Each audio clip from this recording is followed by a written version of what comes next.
Thanks for watching Ozarks Fox. I'm Jennifer Abreu. John is off tonight. We begin with your top stories tonight. These stories are real new now. Calls for Virginia Governor Ralph Northam to resign continue to ring out after a racist photo in his medical school yearbook emerged. Northam previously apologized for that photo, but now he says it's not him in the photo and he's not resigning. 5 people were killed when a plane crashed into a house in Yorba Linda in Southern California. 2 men and 2 women inside the home were killed. The sheriff's office there today said they were attending a family gathering. The pilot, who also died in the crash, has been identified as 75-year-old Antonio Pastini, a retired Chicago police officer. The cause of the crash is still under investigation. The heat and the lights are back on for hundreds of prisoners at a federal prison in Brooklyn. Authorities say the prison was without heat and electricity for days after a fire at the facility. This as temperatures outside reached as low as 2 degrees. New York Governor Andrew Cuomo has now called for an investigation into this incident. New at 9 tonight, law enforcement found human remains along Crooked Creek in Harrison, Arkansas earlier today. The body was found in brush and debris on the southeast bank of the creek near McDonald Road. The body will be sent for an autopsy. While there's been no positive ID, we do know that a Harrison couple has been missing for 2 months now. John and Amy Valines were last seen when their car washed away in Crooked Creek's floodwaters on November 30th. The Boone County Sheriff told the Harrison Daily Times it's possible the body found today is John Valines, but a crime lab will make the final determination.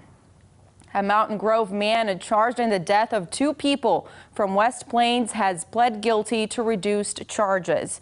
Adam Housley pleaded guilty Friday to 2 counts of involuntary manslaughter.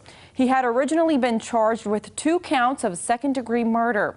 Housley drove his semi-truck into the back of another vehicle on US 60, causing the vehicle to become wedged between Housley's semi-truck and another semi-truck. Official reports said Housley intended to cause harm to the occupants of the vehicle that he rammed into. Housley states in the report that God caused him to do it. He had made previous statements to his family that he was homicidal. Housley is scheduled to be sentenced on May 15th. A deadly crash at a shopping hub in Branson. Tonight, we have new information about the victims. 3 people were hit by a pickup truck while crossing the street at Branson Landing Boulevard and Main Street.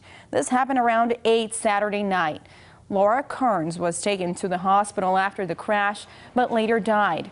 Her husband, Greg Kearns, was injured and is in critical condition, but recovering. Greg is a Missouri Highway Patrol trooper with the Major Crash Investigation Unit. Another woman was also hit by the truck and was hurt. We know the driver is from Hollister and is cooperating with investigators. Sergeant Stanley Kaufman with the Branson Police Department told us there were no signs of impairment. He said the pedestrians were on a crosswalk when this crash happened. It's a difficult thing when somebody you know that is directly know and work for has been involved, but that's not a big concern for us. We just want to determine why the accident occurred and what happened. Branson police are asking anyone who saw what happened to call Sergeant Kaufman. That number is on your screen. Sergeant Kaufman says pedestrian accidents are not common in Branson. They usually see 5 or 6 a year, and that specific intersection, they have had about 25 accidents in the last 10 years. We have some new information for you now. After talks of a possible second solar farm in Springfield, the project has been nixed by city utilities. Tonight, Colin Lingo has the story after asking city utilities why it bailed on the new development. Where fossil fuels used to be the norm, these days City Utilities of Springfield is trying its best to lean a little more on renewable energy sources like this solar farm here on the outskirts of town. It was built about a half a decade ago, and we're told by CU now they're looking forward, trying to figure out the next best thing. But if it's going to impact it negatively, we certainly don't want to do that. And when we met with City Utilities spokesman Joel Alexander, aggressive energy efficiency program, it was to find out why Springfield won't be getting a second solar farm in the near future. This particular particular project is what we would call off the table for now. The short answer is solar farm number 1 was pretty cheap to build. We already own the land. The same can't be said for solar farm 2. This one, depending upon how it was going to be structured, just wasn't coming in at an economical price point. CU says it entertained 15 bids from companies all hoping to build their next farm, but each was asking more than they felt comfortable passing on to customers, especially since right now renewable energy sources don't exactly benefit a customer's bill. Right now, it's pretty much neutral. Alexander says instead this was just an attempt to further CU's mission to go green. If you would have told us 10 years ago we would have had the amount of wind power that we have, plus have our own solar farm, we would have been skeptical. That is without giving up too much green in the process. But we just don't necessarily want to be the first to hop on everything all the time. We want it to be right for our customers. Colin Lingo, Ozarks First. Development in North Springfield continues to grow with the opening of a new hotel.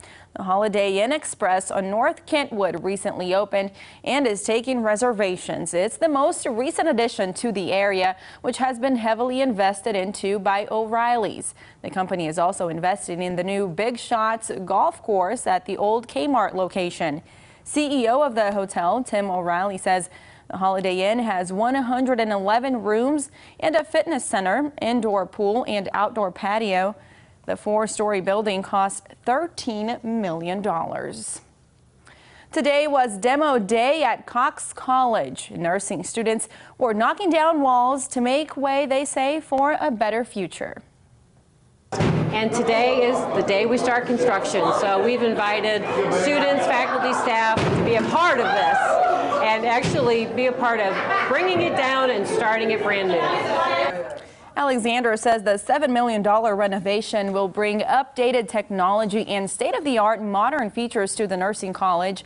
She says the community is in dire need of nursing and health professionals and hopes the new facilities brings more students into the field. The work is expected to be completed in about a year. We have some developing stories for you now. Dozens of animals are killed after a fire breaks out at an animal sanctuary early this morning in Florida. What we do know is this fire was well involved, had a good start before the homeowner was awakened and the neighbors called it in. A total of 33 animals and birds were killed, including dogs, snakes, turtles, and exotic birds. The fire breaking out around 1:30 in the morning. The sanctuary's owner says he only made it out alive because screaming peacocks on the property woke him up. He was able to save a few of the animals that were inside. The cause of the fire is under investigation, and a GoFundMe page has been set up for the sanctuary. Actor Liam Neeson admitted in an interview that he went on a revenge quest to kill a black man. The actor, known for his action-packed roles in movies like Taken, shared his story with the British online newspaper The Independent. According to the newspaper, Neeson says a person close to him told that she was raped by a black man. In the interview, he says he walked the streets carrying a weapon for a week, hoping to be approached by a black man. The actor told the paper he hoped a black man would come harass him so he could kill him. The 66-year-old was doing an interview with The Independent to promote his new movie, Cold Pursuit. The film is about a man's quest for revenge after the death of his son. Immigration and Customs Enforcement took rapper 21 Savage into custody Sunday, claiming the performer was living in the United States illegally. 21 Savage, whose real name is Shia bin Abraham Joseph, was arrested in Atlanta. Officials say he was, quote, unlawfully present United Kingdom national who legally came to the U.S. in 2005, but overstayed his one-year visa for more than a decade. The rapper was nominated for a Grammy this year for a record of the year. Abraham Joseph faces deportation and is scheduled to appear before an immigration judge. A Democratic lawmaker in Hawaii wants to raise the minimum smoking age to 100. State Representative Richard Cregan proposed the bill, which would gradually raise the age from its current minimum, 21 years of age, to 100 years by 2024. The move would put a halt to cigarette sales, but not affect e-cigarettes or cigars. The State House Committee is set to take up the bill this week. Moving over to weather now. This weekend was super nice, Jamie. Please tell me we're going to have more days like that. How about this? I can tell you that we're going to have some more mild weather. The problem is the mild weather will be a result of this front that's going to wobble back and forth across the Ozarks. It's also going to lead to unsettled weather, including the risk of thunderstorms. Look at that in your forecast coming up after the break.